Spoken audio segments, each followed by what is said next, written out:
एक युवक एक गुरु के पास गया और उनसे कहा, गुरुजी मुझे भगवान चाहिए। गुरु ने युवक की ओर देखा और कुछ नहीं बोले, बस मुस्कुरा दिए। वो युवक हर दिन आता और जोर देकर कहता कि उसे भगवान चाहिए, लेकिन वृद्ध गुरु उससे अधिक जानते थे। एक दिन जब बहुत गर्मी थी, गुरु ने युवक से कहा कि वो उनके साथ नदी में स्नान करने चले।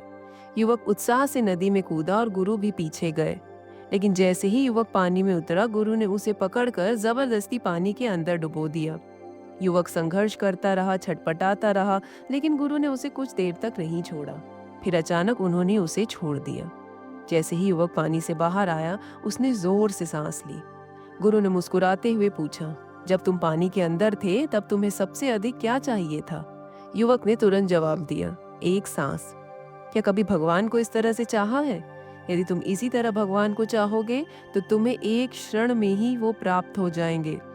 जब तक तुम्हारे भीतर ये तीव्र प्यास, ये प्रबल इच्छा नहीं जागती, तब तक चाहे तुम कितनी भी किताबें पढ़ लो, चाहे कितना भी बुद्धि का प्रयोग कर लो या कितने भी धार्मिक कर्म कर लो, तुम भगवान को प्राप्त नहीं कर सकते।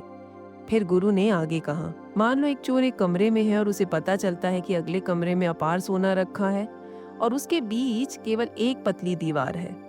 उस चोर की क्या हालत होगी? वो न सो पाएगा, न खा पाएगा और न किसी और चीज के बारे में सोच पाएगा। उसका पूरा ध्यान केवल उस सोने को पाने में लगा रहेगा।